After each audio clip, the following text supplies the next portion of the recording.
Rafael Devers is back. The Red Sox star third baseman had a great series both on and off the field against the Cubs to open the second half schedule, and he's finally showing what we've been waiting for from him all season long. You are Locked On Red Sox, your daily Boston Red Sox podcast. Part of the Locked On Podcast Network, your team every day.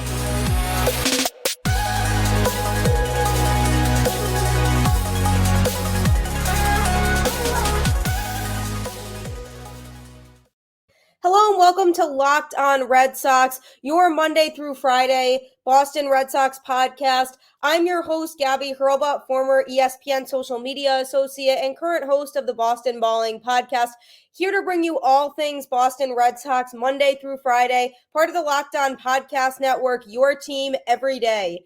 This episode is brought to you by Game Time. Download the Game Time app, create an account, and use code LOCKEDONMLB for $20 off your first purchase. Last minute tickets, lowest price guaranteed. Welcome to another episode of Locked On Red Sox. I'm excited to talk Red Sox as always. On today's show, I'm going to be discussing Rafael Devers. It appears like he may be back and heating up, and boy, is that scary for the rest of the league. So I'm going to be discussing his big series against the Cubs and more. I'm also going to be discussing the Kiké Hernandez situation because it's looking more and more like there's not really a spot for him on this team anymore. So I'm going to be exploring the options of what the Red Sox could potentially do with him as we get deeper into this second half schedule and closer to the trade deadline. And finally, I'm going to be talking about the pitcher who started Sunday's game for the Red Sox, Kutter Crawford, and just his growth and development and what it could mean for the Red Sox rotation going forward into the future. So Rafael Devers is back. I really, really, truly believe that. Obviously, it's a small sample size. He's had a really strong month of July, hitting .395, and he's currently on pace to hit 39 home runs on the season with 127 RBIs. I mean, we knew and expected this from him. We weren't really seeing him perform to that level early on in the season. He was averaging around 250 at the plate, which is obviously not terrible, but not a Devers type of number.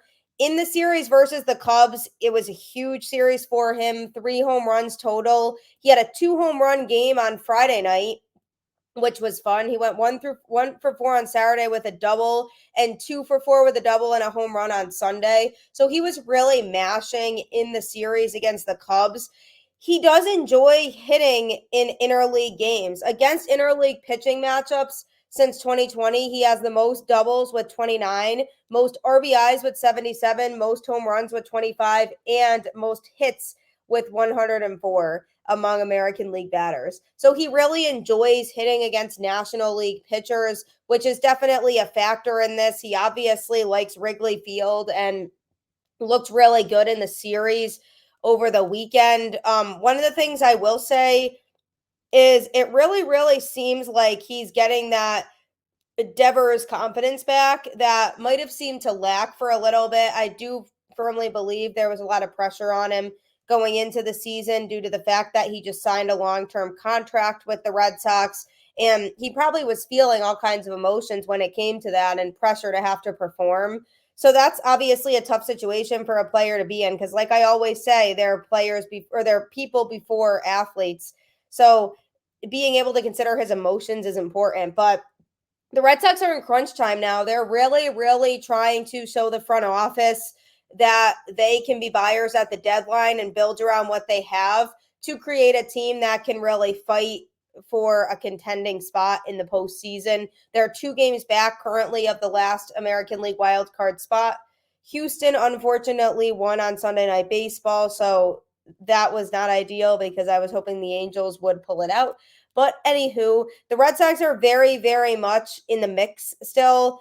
So with Devers, there has been more improvements than just his on-field performance. I think he's showing a lot more leadership qualities. Like even in the game on Sunday against the Cubs, there was a point where he went up to Connor Wong and told him to go to the mound and talk to Kutter Crawford after he after he threw a couple walks.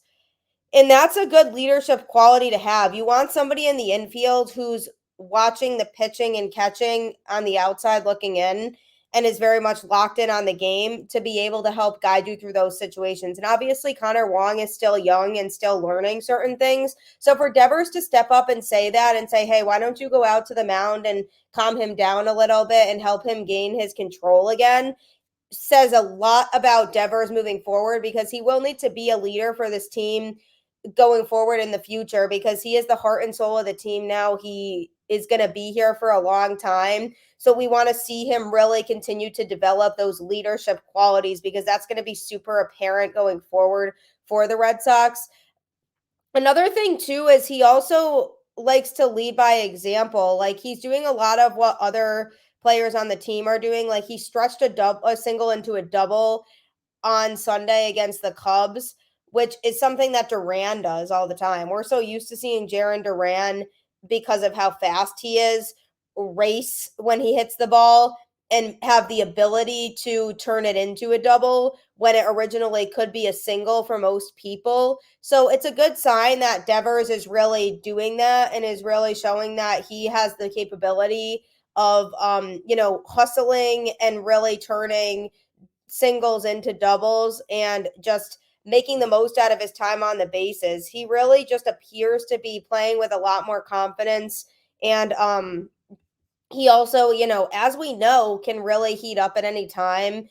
And when he was in major slumps earlier on in the season, it was really frustrating to watch, because it's Devers, and we as fans never want to see that happen to anybody, but especially our franchise player now. And I was worried for a little bit of, is he going to really figure it out and be back to the Devers that we all know and love? And it seems like he is now. Again, a really small sample size. His month of July has been really good, but hopefully he can continue to hit the way that he's been hitting.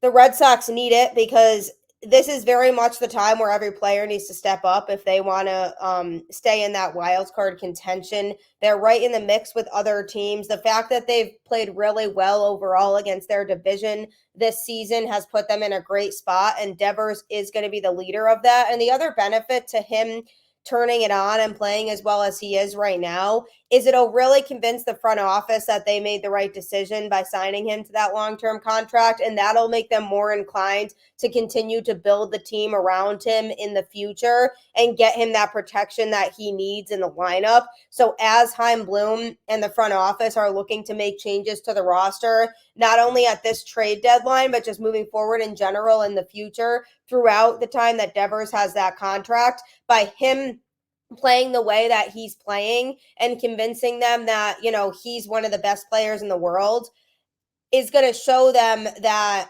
we made the right decision. So we need to do right by Devers and build around him and continue to get him that protection in the lineup, because if he is the future of the franchise and he is the face of the franchise, you want to make sure that he's happy and that he feels supported, because it's just going to help his on-field play.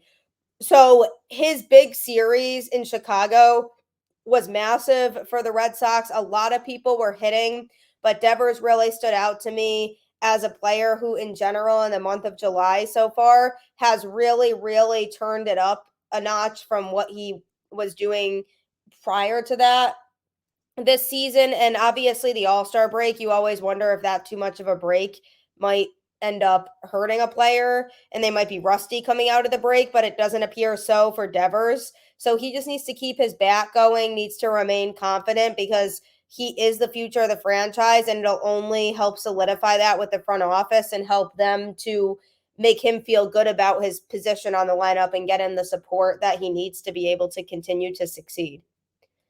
Coming up, I'm going to be talking about Kiké Hernandez, who's been a name that's been tossed around so much, because it's been frustrating watching him play, to say the least. So I'm going to be talking about what the options could look like for the Red Sox with Kiké Hernandez moving forward, coming up here. Game time is really, really good for last-minute people. That's the best way that I can describe game time. I mean, I'm sure you can relate to being in a situation where you're really stressed because you want to buy tickets because maybe you forgot it was somebody's birthday, or you're just a last minute shopper. So you just get gifts late anyway, and you want to get somebody tickets to a concert or a show or a game for their birthday. And you can't find tickets at reasonable prices on any of, the usual culprits that you usually would look for to get tickets from. Game time is the place to go, absolutely 100%. It is the place for last minute ticket deals. Forget planning months in advance. Game time has deals on tickets right up to the day of the event. Get exclusive flash deals on tickets for football, basketball, baseball, concerts, comedy, theater, and more. The game time guarantee means you'll always get the best price. If you find tickets in the same section and row for less, Game Time will credit you 110% of the difference. Snag the tickets without the stress with Game Time. Download the Game Time app, create an account, and use code LOCKEDONMLB for $20 off your first purchase. Terms apply. Again, create an account and redeem code LOCKEDONMLB for $20 off. Download Game Time today. Last minute tickets, lowest price guaranteed.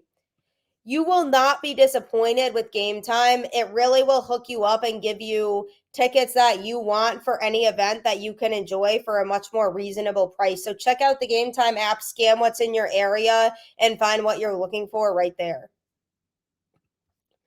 So Kiké Hernandez, obviously, as everybody knows, is a player who just really has had a disappointing season with the Red Sox. I've been a huge fan of Kiké before he came to the Red Sox and when he was here, because he was a big part of that 2021 ALCS run.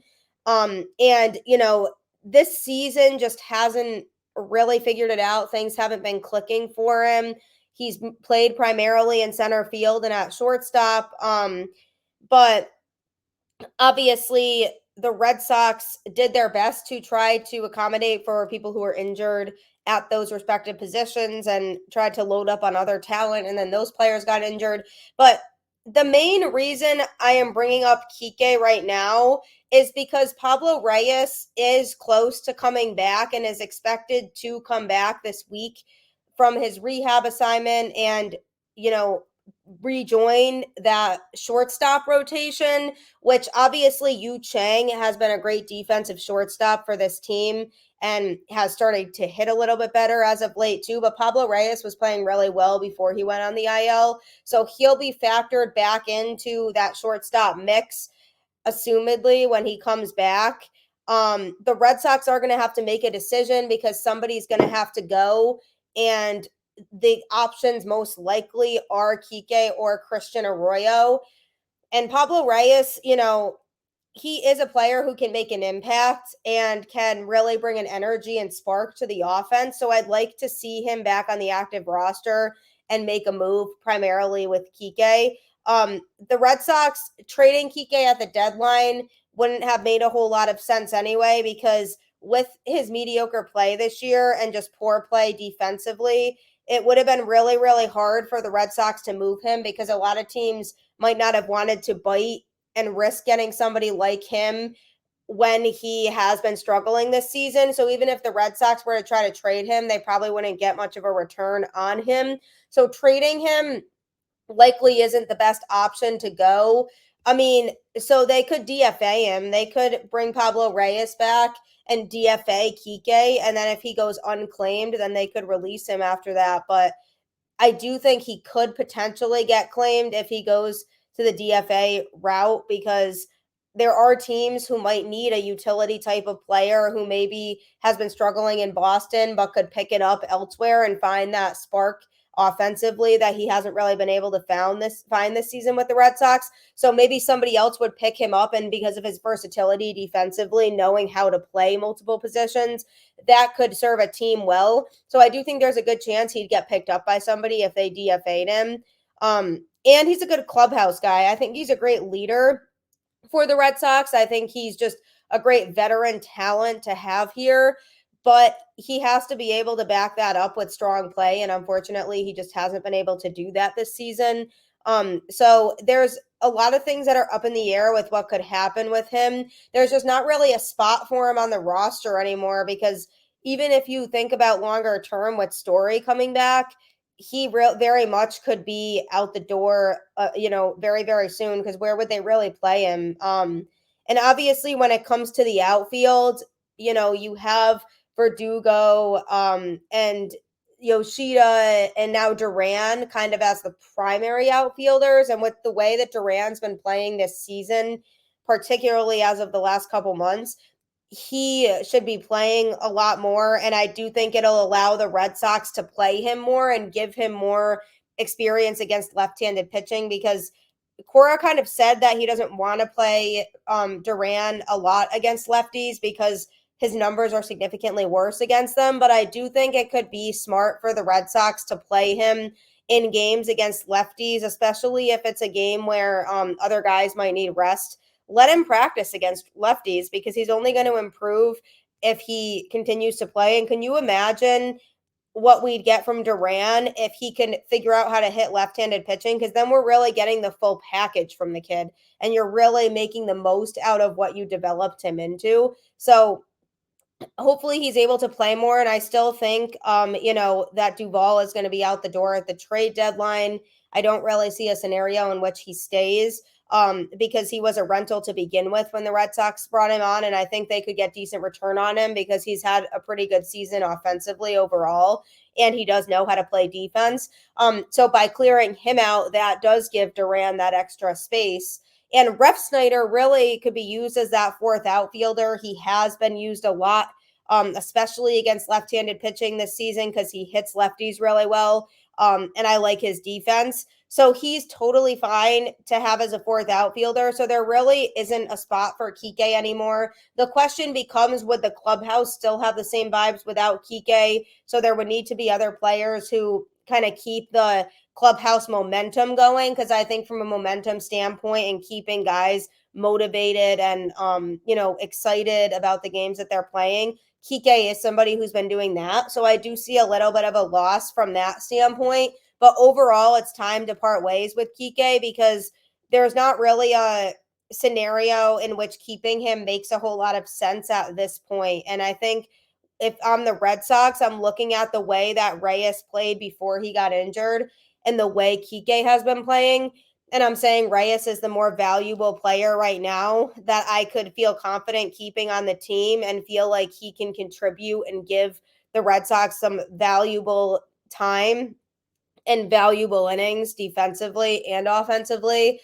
So between Reyes, Chang, and probably Story when he comes back, ideally, in the next month or so, that's three strong shortstops that you could kind of platoon with Arroyo at second base a lot, and you can kind of move people around the infield. Now that they've had Justin Turner play second base, we know that he's perfectly capable of playing there as well. So if you have to platoon guys and move people around, you definitely could afford to do that with that mix of players because they all are pretty strong defensively and their bats will just come with time. I mean, I expect Story when he comes back to have a much better season offensively this year than he had last year. Now that he'll be fully healthy when he comes back. And obviously, Chang is starting to hit a little bit better, so that's exciting. And Reyes really was playing well before he got injured. So there's no room for Kiké really on the team anymore. I think it's time to ship him out. And it is sad because I've always been a fan of Kiké Hernandez, the person, and for the longest time was a huge fan of Kiké Hernandez, the player. But sometimes you have to make those hard decisions, and I think it's time to do that now because, it's just better for the Red Sox down the road and for the rest of this season making a playoff push if they put the best talent out there. And Kiké, as of right now, is just not among the most talented players on the team. Coming up, I'm going to be talking about the pitcher who started on Sunday for the Red Sox that we've seen be placed into multiple roles this season in Kutter Crawford. So I'm going to be talking about his growth and why I really, really like his potential for the Red Sox. Don't forget to check out other Locked On MLB shows, the Locked On MLB podcast, which is your place for all things Major League Baseball. If you're wondering what really are the chances of Shohei Ohtani getting traded at the deadline, or will they trade him? Will he stay in LA? Will the Angels wait till free agency and try to get a real long-term deal done with him? What's the deal with that? And what starting pitchers realistically are on the market right now that could be moved?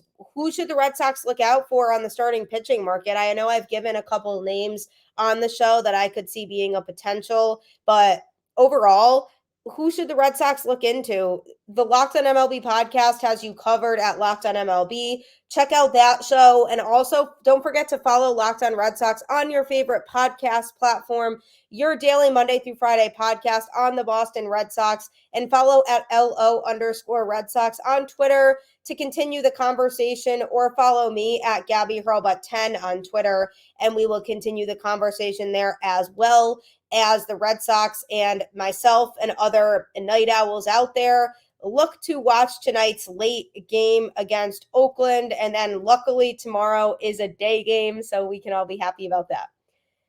So Kutter Crawford has had an interesting season with the Red Sox and really just an interesting tenure here. He's been placed in the bullpen, he's been placed in the rotation, and he's really been used in a variety of different capacities, whether that's a longer-term reliever who they need to pitch and eat a few innings, whether he's starting games or whether he just comes in for an inning or two in a close game to keep the score close. He's been placed in a lot of different positions, and that's one thing I really, really like about Crawford is his ability to really adapt and pitch out of a lot of different roles and not struggle a whole lot with the transition into any of those roles. Not every pitcher can do that. A lot of pitchers are made for certain aspects, whether that's being a starter or being a reliever. They're just better in certain spots. But Crawford has been able to take that with ease and be able to play in a lot of different spots without seeming like he's struggling a whole lot. And that's been really, really good to see because I've enjoyed watching him be able to adapt to different situations, and he'll just pitch wherever they put him, which is going to serve the Red Sox very, very well moving forward, because if somebody's injured and they really need somebody to fill in a certain area, they know that they can put him there and then try to work everything else out as it goes. So he's been key out of the rotation recently with just all the injuries that the Red Sox rotation has had. He's a guy who I've looked forward to kind of see improve. Last season, he struggled, a little bit, but he was kind of rushed into a situation of having to start with all the pitching injuries last year. But he has improved a lot this year. He has a 374 earned run average currently with a 4-4 record. He's given up 28 earned runs, but only 17 walks to 67 strikeouts, which is pretty good. He does have a bit of a walk problem. He drew 4 walks on Sunday against the Cubs. So recording 4 walks isn't, the worst thing in the world, because he did pitch 6 strong innings with only 1 hit given up. So I was really impressed by the fact that he was able to get a lot of ground balls for double plays after he did give up a walk. So that's really key and important, and goes to show his ability to pitch with a jam or with traffic on the bases, because he really was able to show his composure on Sunday and be able to, give way to people who might be wondering, does he have the confidence to hack being in this pitching rotation? I do think his pitch selection still could improve. He seems to get a little overwhelmed sometimes with just the type of pitches he should be throwing in different situations. So I think he still can kind of learn a little bit more about what pitches to throw when. I think that's something that comes with growth and time. So that's one thing I'm looking at with him that I'd like to see him improve on. Obviously, his command a little bit and just limiting the walks. Because you don't want to give people free passes, especially if they're towards the bottom of the order. You just don't want to let that happen. So I'd like to see him improve on that situation and cut down on the walks a little bit. But I think if he can continue to develop, I see them making him a longer-term starter down the road. Obviously, there's still a lot that has to go into this about other players they have on the pitching staff, whether they have different players who are better out of the rotation or better as a starter. I think they can really go either way with him, because I could see him totally being a really, really valuable asset in a longer reliever type of role, or he could be in a position where he's a starter who goes 6 or 7 innings. And obviously longevity is a big thing with me too with him. Is he pitched 6 strong innings on Sunday, which was really, really good for the Red Sox in the bullpen. And that was absolutely key for them, because he hasn't been able to do that in a lot of his starts. He really is averaging about 5 innings per start.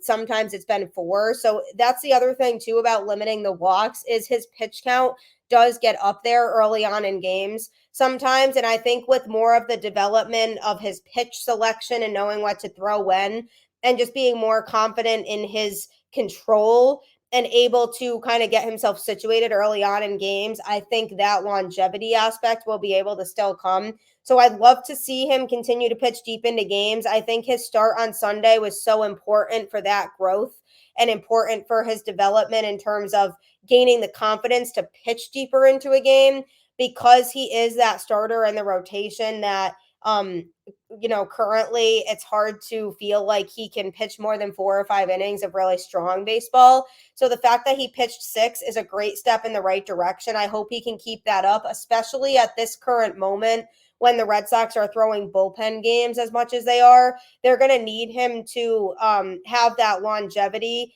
and pitch deep into games when he can, because it's super important that they as a team rest the bullpen whenever they can, when they're going to be going with an opener and be having a lot of people come out of the bullpen to pitch in a game.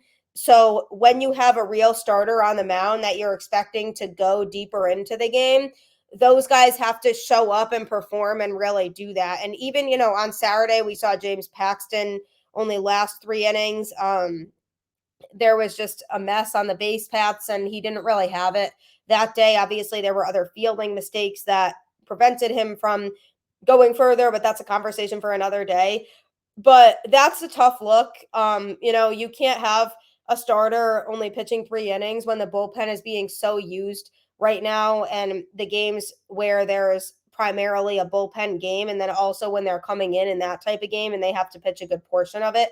So Kutter Crawford doing what he did on Sunday is great for him and his confidence. I trust that he'll continue to figure it out. He has some great stuff.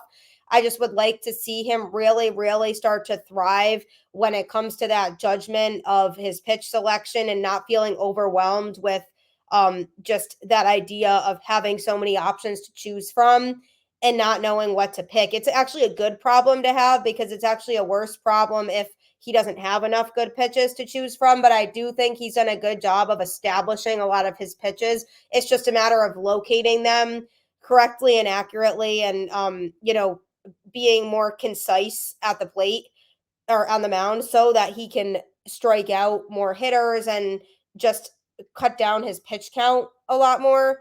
But overall, I really like what I've seen from him. I think his start on Sunday was a huge breakthrough for him, and I'm excited to see what he does going forward, because if he can just continue to work on those little things, I do see him ultimately in the future being a back end starter for the Red Sox as opposed to a bullpen pitcher, because that could be huge, because obviously pitching is something they're still very, very much trying to work through and shape out. So if he can be a solid piece of that rotation moving forward, that would just be a fantastic addition for the Red Sox as the seasons progress and they're trying to really shape a roster with a lot of this young talent that they have developing and letting guys work through those growing pains. So he has to work through some of those growing pains, but overall, I really like his stuff and I like his potential. And I think he could be a really key piece for this team moving forward.